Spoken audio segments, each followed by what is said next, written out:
Bây giờ chúng ta cứ nhắm mắt và tưởng tượng như thế này. Tự nhiên có một cái chung cư 30 tầng lù lù tiến về phía mình thì sẽ như thế nào? Cảm giác mặt đất rung lên bần bật, tiếng gầm rú thì đinh tai nhức óc, nghe như là phim siêu anh hùng ngày tận thế. Nhưng mà không, đó lại là sự thật 100% khi các bạn đứng trước một cỗ máy mang tên là Bagger 288. Đây chính là cái máy xúc bánh gầu to nhất, nặng nhất thế giới từng bò trên mặt đất. Hãy hình dung về độ khủng của nó. Đống sắt này nặng đến 13.500 tấn, chính xác phải là khối kim loại này, cộng với những linh kiện của nó nữa. Bây giờ mà lấy cái tháp Eiffel của nước Pháp rồi chất thêm vài nghìn cái ô tô gia đình lên nữa thì mới bằng trọng lượng của nó. Lúc nó chạy hết công suất, tiền điện chắc phải ngang với một thị trấn 20.000 hộ dân. Thậm chí đang xúc đất mà lỡ có cái máy ủi hay xe tải nào vướng vào bánh gầu phía trước của nó thì nó cũng nghiền nát bét rồi nuốt trọn luôn. Cỗ máy này vẫn cứ chạy êm du, chẳng thèm khựng lại bất kỳ một nhịp nào. Thực sự thì cái máy Bagger 288 này sinh ra không chỉ để đào bới bình thường. Nó giống như một lời khẳng định xem con người có thể làm được thứ gì vĩ đại nhất để chinh phục thiên nhiên vào thế kỷ 20. Ai lần đầu nhìn thấy nó trên video hay tận mắt ra cái mỏ than bên Đức nhìn trực tiếp cũng phải há hốc mồm. Nó dài ngoằng ngoãng hơn 220 mét, tức bằng 2 cái sân bóng đá cộng lại. Nhìn nó, người ta chẳng biết gọi nó là cái nhà hay là cái xe nữa. Để hiểu chi tiết, các bạn phải quay ngược về thời gian những năm 1970. Hồi đó thì cả thế giới đang lao đao vì khủng hoảng dầu mỏ vào năm 1973. Các nước Ả Rập đã cấm vận dầu mỏ với những nước ủng hộ Israel, làm giá xăng dầu tăng chóng mặt chỉ sau một đêm. Nước Đức hồi đó còn đang chia cắt làm hai miền, miền Đông và miền Tây. Tây Đức lúc này mới tá hỏa vì bị cắt nguồn nhập khẩu dầu, an ninh năng lượng báo động đỏ. Thế là họ mới bảo nhau, thôi thì không trông mong gì đồ ngoại nữa, nhà mình có than nâu ở cái mỏ Hambach thì tự lôi lên mà dùng.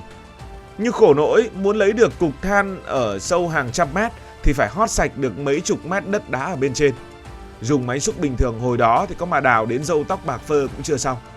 Thế là chính phủ Đức mới mời cái hãng gọi là hãng Krupp, một công ty cơ khí huyền thoại chuyên làm súng pháo và đồ sắt thép siêu to khổng lồ. Nhiệm vụ được giao cho họ nghe như là bất khả thi rồi. Làm sao chế ra một cái máy xúc nhanh chưa từng có trong lịch sử. Các kỹ sư Đức thì là những người nổi tiếng về giỏi toán và họ tính toán thì siêu chuẩn. Họ chụm đầu vào nhau mất gần 5 năm trời, tính toán nát óc về sức bền vật liệu rồi hệ thống điện đóm đốt hàng trăm triệu mark Đức. Cuối cùng năm 1978 thì con quái vật mang tên là Bagger 288 đã chính thức ra lò. Lúc đó nó không chỉ là cái máy đào than thuần túy mà còn là cách để Tây Đức vỗ ngực tự hào về nền công nghiệp của mình với thế giới giữa thời chiến tranh lạnh căng thẳng. Bây giờ mà thợ máy nhìn vào kết cấu của máy này thì cũng phải lạy làm sư phụ. Trái tim của nó và cũng là vũ khí đáng sợ nhất chính là cái bánh gầu nằm ở mũi xe. Đường kính của cái bánh gầu này là hơn 21 mét, tương đương tòa nhà 7 tầng. Trên vòng quay đó, người ta gắn 18 cái gầu xúc bằng hợp kim thép siêu cứng.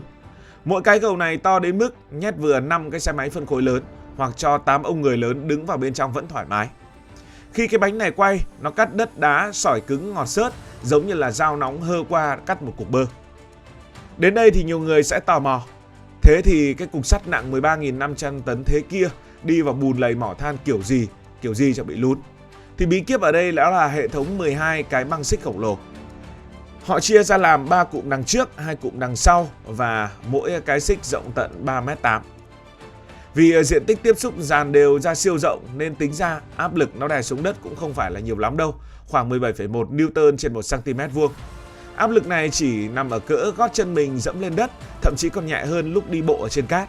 Thế nên nó cứ băng băng vượt qua bùn lầy hoang mạc mà chẳng sợ sập gầm hay là sụt lún gì cả. Về khoản ăn uống thì con Bagger 288 này không thèm dùng động cơ chạy dầu diesel.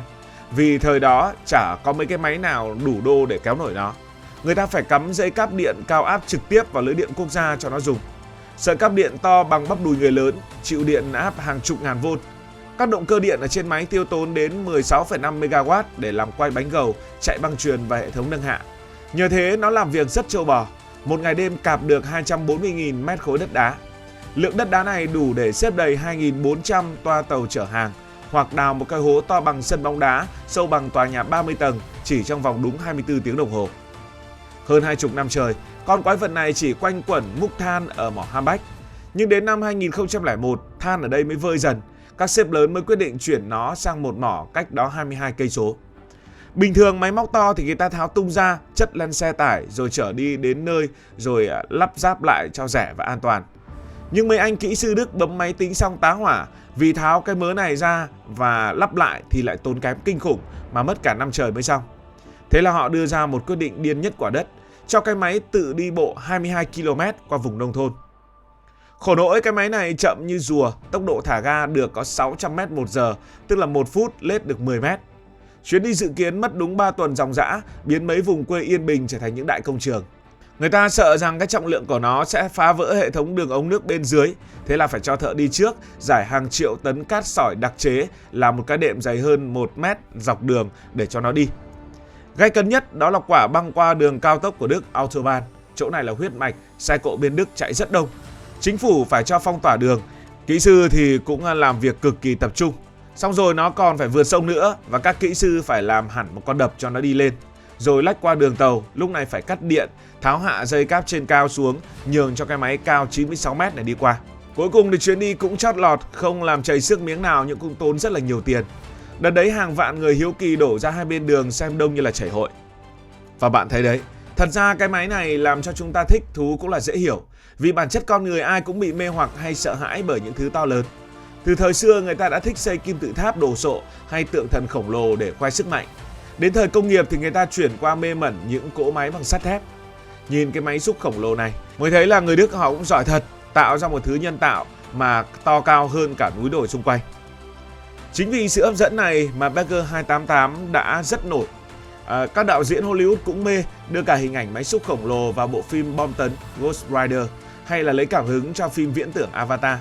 Trên mạng thì ảnh chế ma me ngập tràn, thậm chí còn có nguyên một bài hát nhạc điện tử tấu hài về việc máy này được chế tạo ra để đi đánh quái vật vũ trụ giải cứu thế giới. Từ cái máy đào than kiếm tiền, nó đã trở thành một huyền thoại trong ký ức của nhiều người về một thời kỳ không có giới hạn vật lý nào cản được con người. Khen nó hoành tráng thì cũng khen đủ rồi, nhưng nói đi cũng phải nói lại. Chúng ta không thể lờ đi những hậu quả môi trường mà cái máy này gây ra. Đằng sau tốc độ đào bới kinh hoàng kia là hàng ngàn hecta rừng nguyên sinh vĩnh viễn bốc hơi. Đau khổ nhất là khu rừng cổ Hambeck hàng ngàn năm tuổi, nhà của bao nhiêu con thú quý hiếm đã bị tàn phá không thương tiếc để nhường chỗ cho mấy cái mỏ sâu hoắm. Cái máy xúc này nó làm biến dạng cả thảm thực vật, thay đổi mạch nước ngầm, để lại những cái hố to hoang tàn và trông chẳng khác gì bề mặt của sao hỏa. Chính vì thế mà mấy chục năm qua ở Đức, người ta vẫn đang cãi nhau òm củ tỏi. Một bên là các tập đoàn năng lượng muốn tối đa lợi nhuận và cần điện, một bên là giới trẻ và người dân đi biểu tình bảo vệ môi trường. Họ cắm trại trên cây, chặn đầu máy xúc, biến vùng mỏ trở thành bãi chiến trường. Bây giờ, thế giới đang chuộng điện gió, điện mặt trời cho sạch. Beagle 288 bỗng nhiên trở thành một thứ đồ cổ, một tượng đài đầy tranh cãi của một thời kỳ đốt than mà nhân loại đang muốn khép lại để cứu lấy tương lai. Nhìn lại cuộc đời của nó từ lúc mới thiết kế, ăn than điên cuồng rồi dính vào những cuộc tranh luận môi trường gay gắt, Beagle 288 vẫn là một kỳ quan cơ khí mà chúng ta phải ghi nhận. Nó cho thấy lúc con người bị dồn vào chân tường với khủng hoảng sinh tồn, chúng ta có thể tạo ra những thứ vượt xa cả những định luật vật lý. Cỗ máy này là một bài học đỉnh cao về cơ khí, thủy lực và vận tải, nhưng cũng là lời nhắc nhở nhẹ nhàng.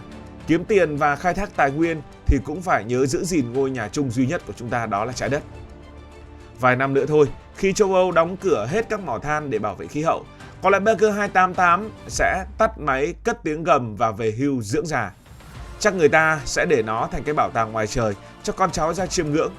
Dù sau này có phủ rêu xanh, nó vẫn mãi là biểu tượng truyền cảm hứng cho một thời đại điên rồ, nơi con người nhỏ bé cao chưa tới 2 mét dám chế ra cái máy to cao bằng tòa nhà 30 tầng để làm rung chuyển cả lịch sử văn minh của nhân loại. Cảm ơn vì đã quan tâm theo dõi câu chuyện này. Nếu cảm thấy thú vị, bạn có thể nhấn nút đăng ký kênh, bật chuông thông báo và chia sẻ. Còn bây giờ thì xin được nói lời chào tạm biệt.